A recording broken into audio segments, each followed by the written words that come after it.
Hello students, let's discuss a very important and conceptual topic, effect of dilution on molar conductivity of strong electrolyte and weak electrolyte।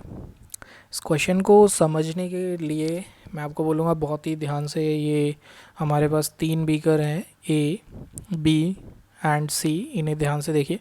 तो suppose assume करते हैं कि जो a beaker है उसमें water level हमारा यहाँ तक है, तो वाटर लेवल टिल हेयर, तो यू कैन से अब सॉल्यूट के नंबर ऑफ मोल्स फिक्स हैं। डाइल्यूशन का हमेशा यही मतलब होता है, addition of solvent which is generally water. Now अगर हम आते हैं बी बीकर पे, तो हमने ऐसा किया, थोड़ा सा वाटर ऐड किया और उसका लेवल राइज हो गया है यहाँ पे। और जब हम सी पे आ रहे हैं तो वो हमने up to the neck fill कर दिया है। नाउ अब हम एज्यूम करते हैं कि इसके अंदर जो कैटायंस और एनायंस थे उनका कुछ हाल इस तरीके से था, तो नंबर ऑफ़ आयंस हम फिक्स कर लेते हैं। अभी ऑब्वियसली वॉल्यूम कम है, तो cations and anions are very close. Cations और एनायंस बहुत ही क्लोज हैं, तो हम गिन सकें इसलिए मैंने 12 ही लिए, 6 कैटायन 6 एनायन। अभी क्या किया, इसमें जो वाटर ऐड किया हुआ था हमने, वो वाटर का लेवल इंक्रीज़ किया।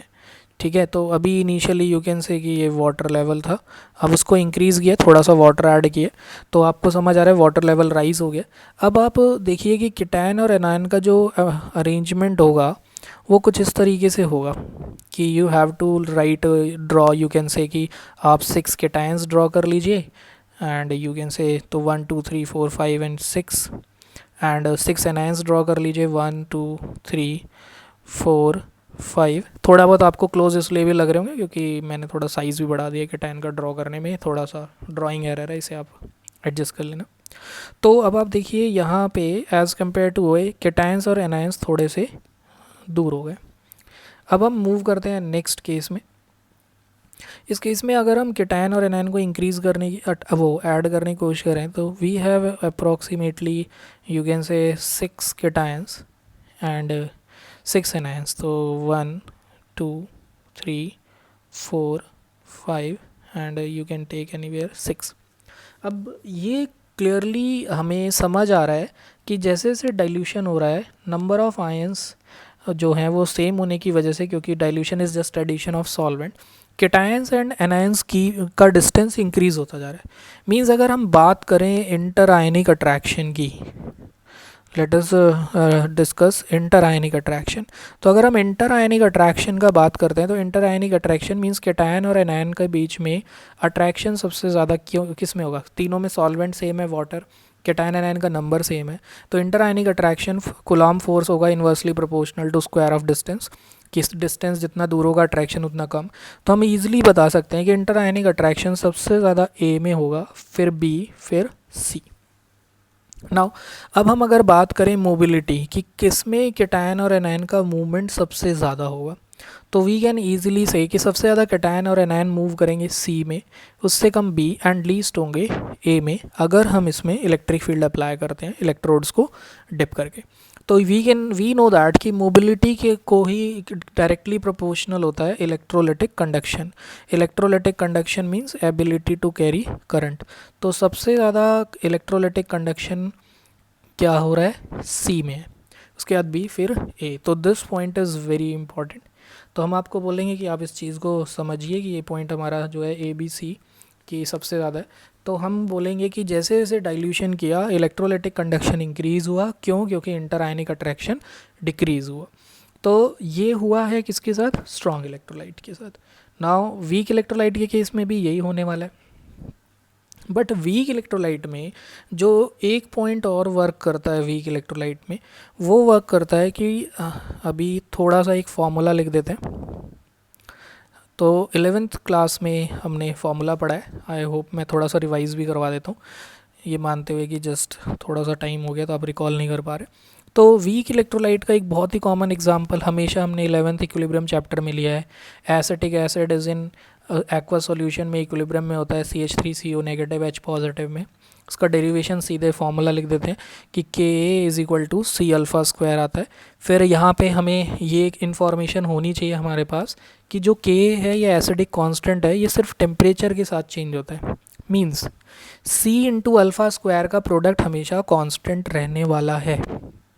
यहाँ से हमें समझ आता है कि कंसंट्रेशन और अल्फ़ा स्क्वायर क्या होगा, कांस्टेंट रहने वाला है। इसको थोड़ा सा और इलेबोरेट करके अगर लिखें तो concentration is number of moles per litre. Now अब हम जब डाइल्यूशन कर रहे हैं, तो जब हम डाइल्यूशन कर रहे हैं तो आपको ये भी समझ आ रहा है A से B में गए, B से C में गए, तो ड्यू टू डाइल्यूशन क्या हो रहा है, डाइल्यूशन की वजह से volume is increasing, volume of solvent, V is volume of solution है, सॉल्वेंट बढ़ेगा तो obviously volume of solution increases. अगर वॉल्यूम ऑफ सॉल्यूशन इंक्रीज होगा तो डेफिनेटली कॉन्सेंट्रेशन का वैल्यू क्या होने वाला है, डिक्रीज। बट हमें पता है कि C और अल्फ़ा का प्रोडक्ट क्या है, कांस्टेंट। नाउ हमें ये भी पता होना चाहिए, हम लिख देते हैं इस बात को कि alpha is degree of dissociation, मतलब कितना फ्रैक्शन या कितना पार्ट ब्रेक होगा एसिड का, ये बताता है। अब क्योंकि दोनों का प्रोडक्ट कांस्टेंट रहने वाला है तो मैथमेटिकली हमें ये बात पता है कि अगर किसी चीज़ का प्रोडक्ट 100 कांस्टेंट है और एक वैल्यू अगर इनिशियली 100 है तो अल्फ़ा की वैल्यू, दूसरी वैल्यू 1 होने वाली है। सेम वे अगर ये वैल्यू 100 से डिक्रीज़ होके हमारे पास अब सपोज़ 50 हो जाती है तो डेफिनेटली ये वैल्यू 2 होने वाली है। क्यों? क्योंकि प्रोडक्ट कांस्टेंट है। कैसे ही? क्योंकि यहाँ पे Ka कांस्टेंट है और टेम्परेचर हम चेंज नहीं कर रहे हैं, बस सॉल्वेंट ऐड कर रहे हैं। सेम वे अगर 50 से ये चीज़ डिक्रीज़ होकर 25 हो जाती है तो ये 4 हो जाता है, और अगर ये 20 हो जाता है तो ये 5। आई होप अब हम ये चीज़ एकदम समझ पा रहे हैं कि ये जब 100 से 50, 25, 20 पे आ रहा है तो जो इससे वैल्यू मल्टीप्लाई हो रही है वो 1, 2, 4, 5 वो बढ़ रही है। तो अब हमें ये भी समझ आ गया कि अगर वॉल्यूम इंक्रीज़ होगा तो कंसंट्रेशन घटने वाला है, और कंसंट्रेशन जब घटेगा तो अल्फ़ा को क्या होगा, बढ़ना पड़ेगा। मींस ड्यू टू डाइल्यूशन यहाँ पे क्या हो रहा है, डिग्री ऑफ डिसोसिएशन बढ़ रहा है, यानी सॉल्यूशन में नंबर ऑफ आयंस क्या हो रहे हैं, इंक्रीज़ हो रहे हैं। तो अब क्या होगा, डाइल्यूशन पे चाहे स्ट्रॉन्ग इलेक्ट्रोलाइट हो या वीक इलेक्ट्रोलाइट हो, दोनों का कंडक्शन इंक्रीज होगा, लेकिन वीक इलेक्ट्रोलाइट में इंक्रीज ज़्यादा होगा। क्यों? क्योंकि उसमें नंबर ऑफ आयंस बढ़ गए, और स्ट्रॉन्ग इलेक्ट्रोलाइट में नंबर ऑफ आयंस कांस्टेंट रहने वाले थे। ठीक है, तो अब अगर आपसे पूछा जाता है कि effect of dilution on molar conductivity of strong and weak electrolyte, तो you can say molar conductivity of strong electrolyte, जो स्ट्रॉन्ग इलेक्ट्रोलाइट है उसका मोलर कंडक्टिविटी क्या होगा, इंक्रीज होगा on dilution, increases on dilution. देखिए आंसर तो वन वर्ड का ही है बट मेनली कंसेप्ट समझ आना चाहिए, उसके लिए हमने इतना टाइम और एग्जांपल लिया है। Lambda of strong electrolyte increases on dilution due to decrease in inter ionic attraction. और आई होप आपको डायग्राम से समझ आया है कि इंटर आयनिक अट्रैक्शन डाइल्यूशन से कैसे कम हो रहा है, इंटर आयनिक अट्रैक्शन। नाउ फिर इसे देख के लगता है तो स्ट्रॉन्ग और वीक इलेक्ट्रोलाइट दोनों का इंक्रीज़ होना चाहिए, बिल्कुल इंक्रीज़ होना चाहिए। फिर स्ट्रॉन्ग इलेक्ट्रोलाइट का भी इंक्रीज़ हो रहा है तो हमने इसके लिए भी लिख दिया, यही पॉइंट दूसरे कलर में लिख देते हैं कन्फ्यूज़न ना हो, कि molar conductivity of weak electrolyte increases on dilution.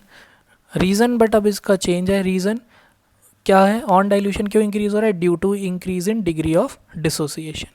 किसकी वजह से? क्योंकि डिग्री ऑफ डिसोसिएशन इंक्रीज़ हो रहा है। Degree of dissociation is alpha, here अलग कलर में लिख देते हैं, और अल्फ़ा हम यहाँ पे लिख चुके हैं, डिग्री ऑफ डिसोसिएशन स्पेस की वजह से ऐसे लिख दिया। अब आप बोलोगे कि सर जब दोनों इंक्रीज़ हो रहे हैं तो फ़र्क क्या है दोनों में, हम एक साथ ही लिख देते हैं इसको। फ़र्क क्या है कि जो स्ट्रॉन्ग इलेक्ट्रोलाइट का इंक्रीज़ है वो ग्रेजुअल है। ग्रेजुअल होने का मतलब है कि ए से ये बी पे अगर इंक्रीज़ हुआ है, सपोज़ अगर कंसंट्रेशन डबल हुआ है तो वो भी डबल या उसी फैक्टर में इंक्रीज़ हुआ है। तो जिस फैक्टर में डाइल्यूशन होगा, मान लेते हैं डाइल्यूशन डबल हुआ, कंसंट्रेशन वो इलेक्ट्रोलाइटिक कंडक्शन भी इंक्रीज़ हुआ डबल में, ऐसे ही डाइल्यूशन यहाँ से अगर ये 4 टाइम्स हुआ तो इलेक्ट्रोलाइटिक कंडक्शन भी 4 टाइम्स, मतलब इसका लीनियर रिलेशन है। लेकिन अब स्ट्रॉन्ग इलेक्ट्रोलाइट में लीनियर रिलेशन नहीं है, स्ट्रॉन्ग वो वीक इलेक्ट्रोलाइट में, वीक इलेक्ट्रोलाइट दोबारा रिपीट करता हूँ, स्ट्रॉन्ग इलेक्ट्रोलाइट में लीनियर रिलेशन है, लेकिन वीक इलेक्ट्रोलाइट में लीनियर रिलेशन नहीं है। लीनियर नहीं मतलब ये है कि अगर वीक इलेक्ट्रोलाइट में कंसंट्रेशन 2 टाइम्स होगा और घटे वो डाइल्यूशन 2 टाइम्स होगा, तो जो मूवमेंट है आयंस की वो हो सकता है 4 टाइम्स बढ़ जाए। और अगली बार अगर इसका डाइल्यूशन 4 टाइम्स होगा यानी कंसंट्रेशन 4 टाइम्स कम होगी, तो वीक इलेक्ट्रोलाइट के केस में हो सकता है वो 16 टाइम्स बढ़ जाए। तो जो स्ट्रॉन्ग इलेक्ट्रोलाइट है उसको मैं रेड मार्कर हाइलाइटर से करता हूँ, और जो वीक है उसको ग्रीन हाइलाइटर से, ताकि आप समझ सकें। प्लस मैं लिख भी देता हूँ कि ये वीक इलेक्ट्रोलाइट का केस डिस्कस किया है हमने और ये स्ट्रॉन्ग इलेक्ट्रोलाइट है। अब आप बोलोगे सर ऐसा क्यों हो रहा है, तो मेन रीज़न है क्योंकि नंबर ऑफ़ आयंस का इंक्रीज़ क्या है, डोमिनेटिंग है। तो अब हम अपनी बात को कंक्लूड करते हैं और लिखते हैं इसे एकदम इम्पॉर्टेंट कि increase in electrolytic conduction, EC means electrolytic conduction, मैं तो शॉर्ट में लिख रहा हूँ बट अगर आप बोर्ड में लिखें तो इसे कंप्लीट वर्ड्स में ही लिखें, of weak electrolyte is more than increase in electrolytic conduction of strong electrolyte. Why? क्यों? बिकॉज ऑफ डोमिनेटिंग, मतलब उसका असर ज़्यादा पड़ रहा है, because of dominating increase in number of ions, ये मेंशन भी करना है, in number of ions of what, weak electrolyte. अब वीक इलेक्ट्रोलाइट में नंबर ऑफ आयंस इंक्रीज होने का क्या रीज़न है, due to increase in degree of dissociation. Degree of dissociation को हम क्या किससे रिप्रेजेंट करते हैं, अल्फा से, due to increase in degree of dissociation on dilution. Dilution word तो बहुत बार रिपीट हो गया, तो this statement is very important, आप इसे याद कर लीजिए। अब यहाँ से ग्राफ भी प्लॉट होता है, बट अभी हमने हक्कल-ऑनसेगर इक्वेशन नहीं पढ़ा है, तो नेक्स्ट चैप्टर में हक्कल-ऑनसेगर इक्वेशन पढ़ के फिर हम यहाँ पे इसका ग्राफ भी प्लॉट कर लेंगे।